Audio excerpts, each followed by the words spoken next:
A Salt-Splashed Cradle by Chris Longmuir. 1830. Belle's teeth clamped down on the thick wad of cloth as the pain rippled through her. She could taste the mustiness of it, a dry, acrid staleness that caught in the back of her throat. Spitting it out as the pain receded, she wondered how many other women had bitten down on that same piece of cloth.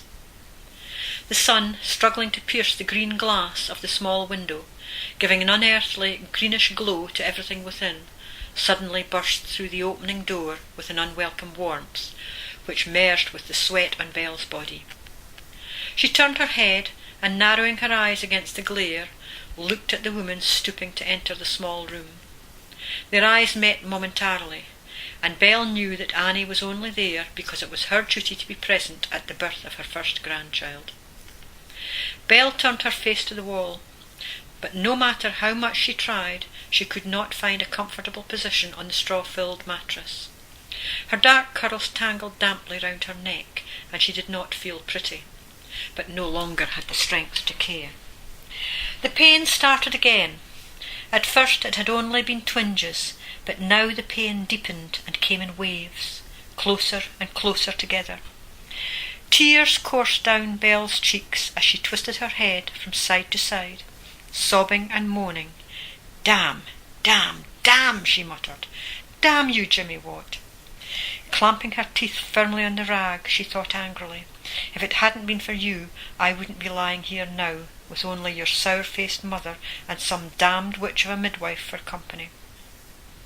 The pain ripped through her, a rending, splitting pain that threatened to disembowel her. She tried to scream, but gagged on the cloth in her mouth. Struggling to dislodge it, she finally shrieked and shrieked, while strong hands held her thrashing legs and caught the baby who had struggled so fiercely to be born. Belle, aware of a feeling of release now, lay panting and sweating in the enclosed space of the box bed, barely aware of her mother-in-law's silent disapproval. "It's a fine wee lass." The midwife busied herself with a pair of scissors, manoeuvring adroitly in the confined space, her rubber apron crackling and smelling fishy in the heat. Belle felt sure it was the same apron she used to gut fish, and she recalled with a shudder the black under the woman's fingernails. "A first bairn is always the worst." The midwife's tone was kindly. "Are you not going to look at her, then?" She thrust the baby at Belle, who instinctively held out her arms. The baby, still covered with birth fluids, puckered her lips and made a mewling sound. Belle had never actually held a baby before, and she had never seen one with such a head of black hair, so long that it reached her tiny shoulders. "I'll call her Sarah," she announced. The tall, well-built woman sitting in the ingle stool at the fireside removed the clay pipe from her mouth and spat in the fire. As the droplets bubbled and sizzled on the coal, she turned slowly and deliberately to stare at Belle. "Sarah? What kind of daft name's that?" she demanded. "It's not a fisher name, that's for sure." Belle cringed. The feeling of worthlessness instilled in her by her minister uncle crept through her, making her feel stupid. She looked at the baby and then at Annie.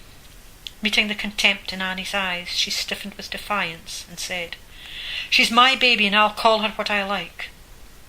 Belle's arms tightened round Sarah, the only real possession she'd ever had that was all her own. "Ah, Annie Watt, what does it matter what the lassie calls her bairn?" The midwife thrust a parcel of bloody papers and straw onto the fire. "We'll see about that when my Jimmy comes home," Annie muttered. "He'll have something to say."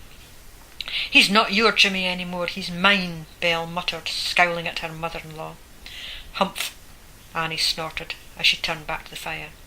"That's what comes of marrying a townie. He should have stuck to his own kind," and with that final remark she clamped her teeth round her clay pipe, a sure indication that as far as she was concerned, the discussion was over. Belle flopped back on the bed, exhausted, unsure whether the wetness on her cheeks was from sweat or tears.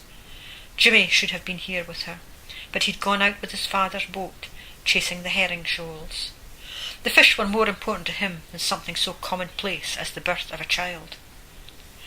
Belle looked at the wrinkled, black-haired baby, but her feeling of joy had been ruined by the attitude of her mother-in-law, and she suddenly felt too tired to care. "Don't be such a misery, Annie," the midwife said. She laid a basin in front of the fire and reached for the heavy black kettle that was simmering on the hob. "She's just a wee lass, and I mind fine when you had Jeanie. You made a bit of a fuss too, as I recall."